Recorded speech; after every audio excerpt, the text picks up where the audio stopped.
عروہ بن مسعود سقفی تھا، طائف کا سردار، یہ فن گفتگو میں بڑا ماہر تھا، فن گفتگو میں اس کو بولنے کا بڑا طریقہ تھا، تقریر کرنی بڑے اچھے طریقے سے جانتا تھا۔ اور آپ کو پتا ہے کہ سٹیج پہ کامیاب بندہ وہی ہوتا ہے جو گلار ہو، کیا ہو، جو بول اچھا۔ بعض اوقات ایسے ہوتا ہے لوگ بڑے پڑھے لکھے ہوتے ہیں لیکن بولنے کے جدو ہوتے ہیں، بعض اوقات بندہ بالکل جٹاک سادہ پٹ ہی ہوتا ہے لیکن بولنے میں بڑا ماہر ہوتا ہے، پنچایت میں بات بہت اچھی کر لیتا ہے، گھنڈی سے گھنڈی نکال لیتا ہے۔ تو پڑھے لکھے پر وہ جو گھنڈی پہ گھنڈی نکال لے اور چار لفظ بول لے اور پینترا بدل کے اگلے کے سوال کا جواب دے لے اور حاضر دماغ ہو، اس بندے کی شان زیادہ ہو جاتی ہے۔ ایسے ہے نا، ایسے ہے نا، اس بات کو مانتے ہیں؟ عروہ بن مسعود کہنے لگا مشرکین مکہ میں بڑی دیر سے دیکھ رہا ہوں، کبھی مرکز کو بیچتے ہو، کبھی بدین کو بیچتے ہو اور کبھی ولیس کو بیچتے ہو۔ اب مشرکین مکہ کے لیے پریشانی یہ تھی کہ جو بندہ بھی وہ اپنا نمائندہ بنا کے بھیجتے تھے وہ آقا کریم کے چہرے کو دیکھ کے اپنا موقف بھول جاتا تھا، اور وہاں پہ جا کے اپنا موقف بیان کرنے کی بجائے آقا کریم صلی اللہ علیہ وآلہ وسلم اور حضور کے صحابہ کی واپس مکہ کے کافروں کے سرداروں کے پاس جا کے تعریفیں کرنا شروع کر دیتا تھا۔ وہ ایسے ہیں، وہ ایسے ہیں، وہ اتنے اچھے ہیں، ان کا اخلاق اتنا اچھا ہے، وہ لوگ اتنے پیارے ہیں، وہ اتنے معزز ہیں۔ تو ابو سفیان کہتا تھا کہ ہم آپ کو بھیجتے ہیں اپنا نمائندہ بنا کر، مجھے تو سمجھ نہیں آ رہی کہ آپ ہمارے نمائندے ہو یا ان کے نمائندے۔ بات سمجھ آ گئی؟ عروہ کہنے لگا کہ کیا آپ میرے اوپر اعتماد بھی کرتے؟ تو سب نے کہا کیوں نہیں اعتماد کرتے۔ تو عروہ کہنے لگا کیا آپ میرے اوپر اتنا اعتماد کرتے ہو جس طرح ایک بیٹے پر ایک باپ کرتا ہے؟ تو سارے مکہ کے کافروں نے کہا ہاں ہاں عروہ، ہم تیرے اوپر اتنا اعتماد کرتے ہیں کہ جس طرح ایک بیٹے پر اپنا باپ کرتا ہے۔ تو کہنے لگا پھر مجھے جانے دو، میں حالات کا جائزہ لے کے آتا ہوں اور میں جا کے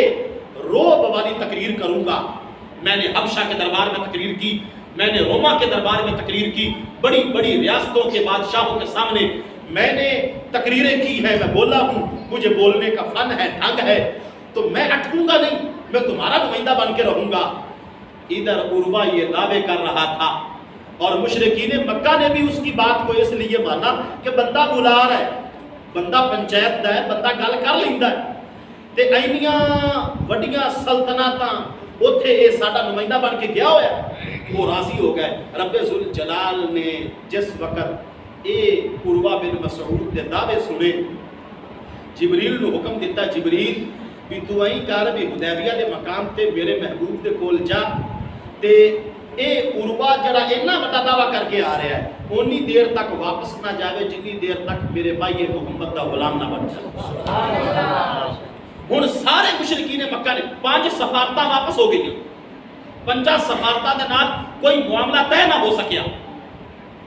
پولیس چلا گیا، مرکز چلا گیا، بدین بن ورقہ چلا گیا، مزید 2 سفارتاں اور چلیاں گئیاں۔ خالد ابن ولید دا لشکر جڑا اتنے مقام غنیم تے لے کے بیٹھا سی وہ بھی داؤ پیچ ختم ہو گیا۔ زیتوا دے مقام تے کچھ لوگ بیٹھے ہن، سارے سردار اکٹھے ہو کے وہ بھی معاملہ ختم ہو گیا، اور آقا کریم غالب رہے، حدیبیہ دے مقام تے بیٹھ کے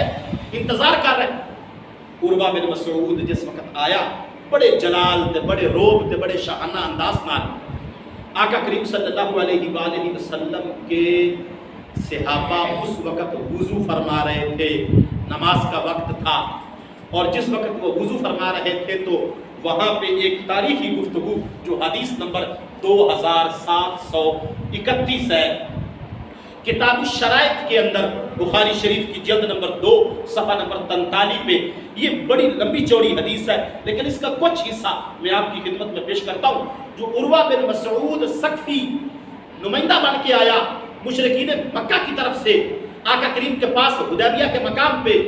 وہاں پر جو اس نے تقریر کی اور حضرت ابو بکر صدیق رضی اللہ تعالیٰ عنہ نے اس کی تقریر کا جو جواب دیا، اور جو اس نے صحابہ کے حالات و واقعات حدیبیہ کے مقام پہ عروہ بن مسعود نے دیکھے، اور عروہ بن مسعود کے ایمان لانے کی اصل وجہ کیا بنی،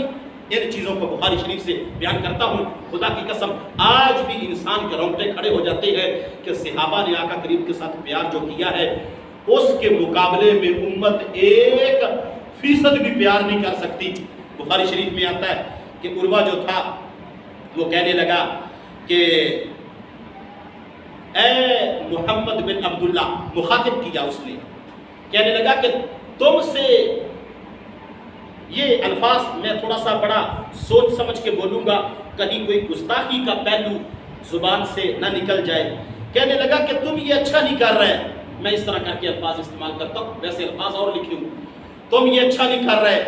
ہر کوئی اپنے خون کا سکا ہوتا ہے اور ہر کوئی اپنے ماں باپ کے گھر کا سکا ہوتا ہے، اور تم اپنے والدین کے آبائی گھر کے مخالف نکلے ہو، کیوں اپنی برادری کو اجاڑنا چاہتے ہو؟ یہ قریش تمہارا ہی خاندان ہے اور تم اینٹ سے اینٹ بجانا چاہتے ہو، پہلے کئی جنگوں میں تم اپنے رشتہ داروں کے قتل کر چکے ہو اور خون کی ندیاں بہا چکے ہو، بدر میں، احد میں، خندق میں، اور اب تمہارا جی نہیں بھرا، مختلف قبیلوں کے لوگ تم نے اپنے ارد گرد اکٹھے کر لیے، یہ سارے غریب لوگ ہیں، ان کو سوائے تلوار چلانے کے اور کوئی کام نہیں ہے۔ آپ کو یہ تقریر تھی عروہ بن مسعود کی، اور یہ تقریر اس نے کی دھاک بٹھانے کے لیے کہ میرا روب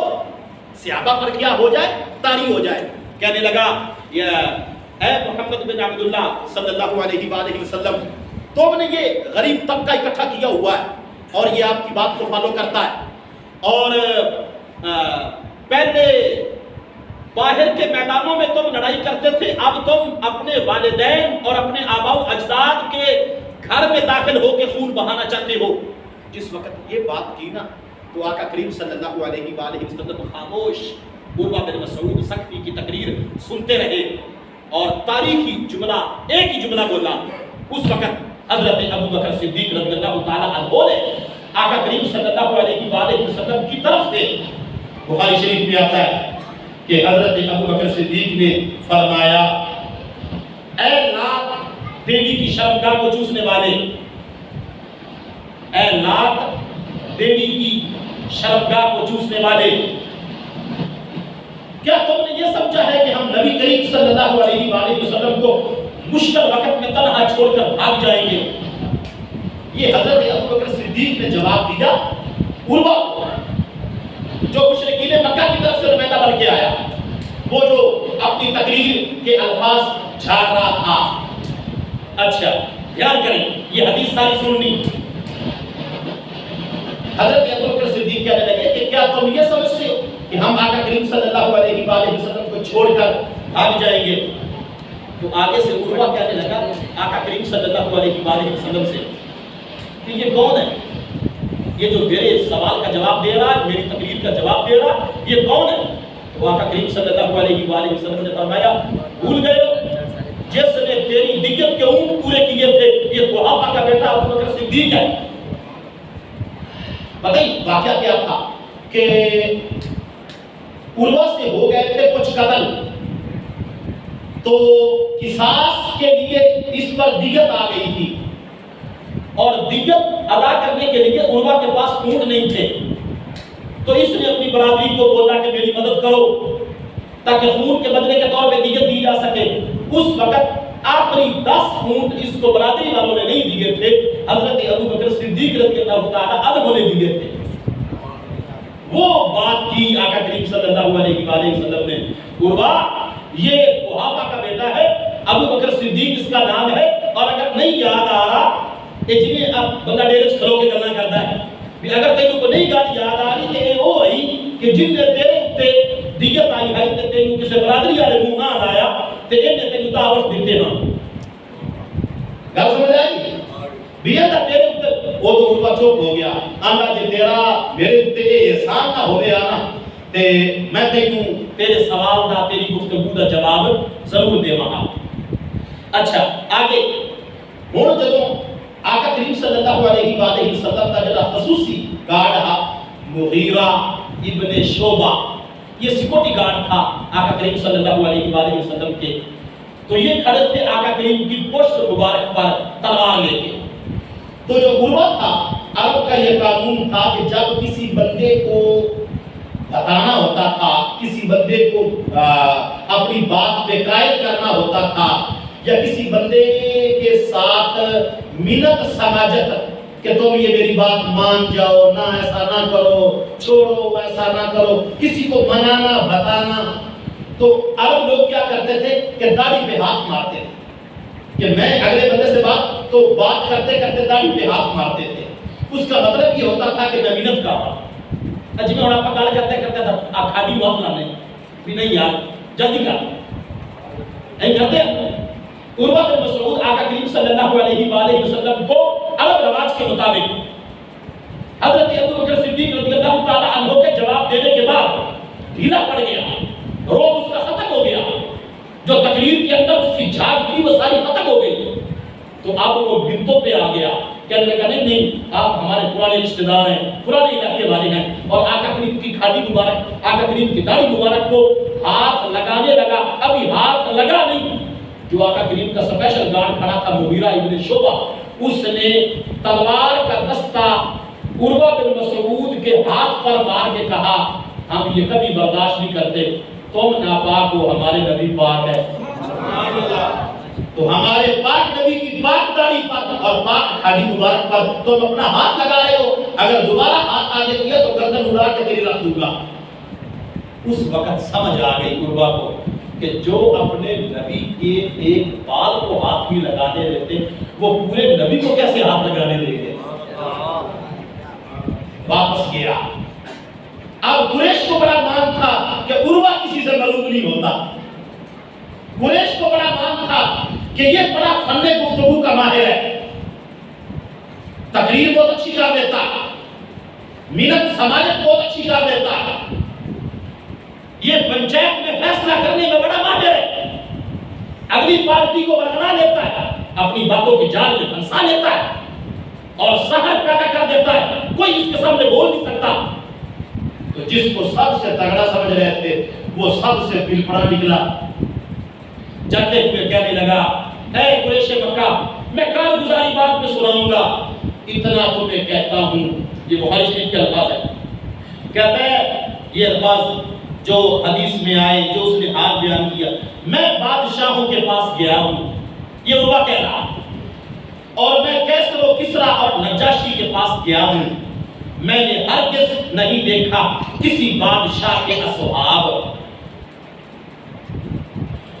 اس بادشاہ کی ایسی تعظیم کرتے ہو جیسی تعظیم محمد کے اصحاب اپنے محبوب حضرت محمد مصطفیٰ کی کرتے۔ تو سارے کہنے لگے یار ہم نے بڑا مان کر کے تمہیں بھیجا ہے، یہ تم کیا ہمیں کہہ رہے ہو کہ تعظیم، یہ باتیں تو دوسرے بھی کرتے تھے، اب تم کیا دیکھ کے آ گئے ہو؟ کہنے لگا گیا تھا تمہارا نمائندہ بن کے، لیکن اب میں ان کا کلمہ پڑھ کے مسلمان ہونے لگا۔ میں جب گیا ہوں میں نے دیکھا ہے وہ سارے وضو کر رہے تھے اور ان کے نبی بھی وضو کر رہے تھے، تم یہ سمجھتے ہو کہ تمہارا بھائی تھا، تم یہ سمجھتے ہو تمہارا چچا کا بیٹا تھا، تم یہ سمجھتے ہو کہ تمہارا رشتہ دار تھا، تمہارا قبیلے کا تھا، تم یہ سمجھتے ہو کہ 6 سال میں اس کی والدہ فوت ہو گئی تھی، تم یہ سمجھتے ہو وہ ابھی پیدا نہیں ہوا تھا، اس کا باپ دنیا سے چلا گیا تھا، تم یہ سمجھتے ہو کہ اس کے پاس دولت نہیں، بے سر و سامانی کے عالم میں وہ یہاں سے ہجرت کر کے مدینہ چلا گیا تھا، نہیں، میں نے دیکھا ہے۔ عروہ بن مسعود کہنے لگا کہ وہ وضو فرماتے ہیں تو ان کے ساتھ پیار کرنے والے صحابہ پیار کی حد یوں کرتے ہیں کہ اپنے نبی کے جسم سے لگنے والا وضو کا پانی ان کے نبی کے جسم کو ٹچ کر کے جب زمین پہ پانی گرنے لگتا ہے وہ نیچے اپنا ہاتھ اور اپنا چہرہ کر دیتے ہیں، اور اگر کسی کو پانی نہیں ملتا تو جن کو ملا ہے وہ ان کے گیلے ہاتھوں سے ہاتھ لگا کے چوم لیتے۔ کہنے لگا چلو بات وضو کے پانی کی ہوتی تو پھر بھی ٹھیک تھا، میں حیران اس وقت رہ گیا کہ کوئی کسی کی اتنی تعظیم بھی کرتا ہے اور کوئی کسی کی اتنی عزت بھی کرتا ہے۔ خدا کی قسم صحابہ نے جو آقا کریم سے پیار کیا ہے اور صحابہ نے جو آقا کریم کی عزت کی مثالیں قائم کی ہیں، اور یہ جو آیت مبارکہ ہے وَتُعَزِّرُوهُ وَتُوَقِّرُوهُ وَتُسَبِّحُوهُ اس کی مثال جو صحابہ نے پیش کی ہے آقا کریم صلی اللہ علیہ وسلم کی عزت کر کے، اس عزت کرنے کے عمل کو دیکھ کے لوگوں نے شرک کے نعرے نہیں لگائے، بلکہ صحابہ کے عمل کو دیکھ کے کلمہ پڑھ کے دائرہ اسلام میں داخل ہو گئے۔ عروہ کے ایمان لانے کی اور کوئی وجہ نہیں۔ عروہ بن مسعود ثقفی کہنے لگا میرے چھکے چھوٹ گئے اس وقت کہ ان کا نبی اپنے ناک سے فلیوڈ نکالتا ہے۔ اس کو عربی میں کہتے جو ناک بندہ سنکتا ہے، اور ناک کو سنکنے سے جو اندر سے مادہ نکلتا ہے، خدا کی قسم مجلس میں بیٹھ کے، محفل میں بیٹھ کے، مہمانوں کے درمیان بیٹھ کے، اپنے بچوں یا فیملی کے اندر بیٹھ کے اگر کوئی کھانے کی ٹیبل پہ یا وضو کی جگہ پہ یا پاک جگہ پہ دوستوں کی مذہب میں کوئی ناک سنک کے زمین پہ پھینکے یا کسی کے بدن پہ پھینکے، جتنی پکی دوستی ہو برا بھلا ضرور کہا جائے گا۔ کہنے لگا میرے چھکے چھوٹ گئے اس وقت، اگر وضو کے پانی پہ ہی اکتفا ہوتا تو کافی تھا۔ کہنے لگا میں نے دیکھا ان کا نبی اپنے ناک کو صاف کرتا ہے، اور لخامہ محدثین کہتے ہیں اور اہل عشق اور اہل ادب کہتے ہیں کہ حضور کے ناک سے نکلنے والے مادے کو بھی مبارک کہا جائے گا، اور بات کرتے وقت یہ کہیں گے نخامہ مبارک۔ بولو کیا ہے؟ نخامہ مبارک، وہ ریچھ جو ان کے نبی کے ناک مبارک سے نکلتی ہے۔ ارے او قریش کے سرداروں، بڑے بڑے بادشاہوں کے غلام اپنے بادشاہوں کی اتنی تعظیم نہیں کرتے۔ سونے چاندی کے محلات میں، میں روما کی سلطنت میں نجاشی کی سونے کی کرسیوں اور سونے کے برتنوں میں کھانا کھا کے آیا ہوں اور سفارت کے فرائض سر انجام دے کے آیا ہوں، لیکن آج میں نے دیکھا ہے وہ اپنے نبی کے ناک سے نکلنے والے نخامہ مبارک کو بھی پیشانی کا جھومر بناتے ہیں۔ تو مجھے بتاؤ جو اپنے محبوب کے بدن سے لگنے والی پانی کا ایک قطرہ زمین پہ نہیں گرنے دیتے، وہ اپنے نبی کے جسم کے اندر سے نکلنے والے خون کے قطرے کو نیچے گرنا کیسے برداشت کرتے؟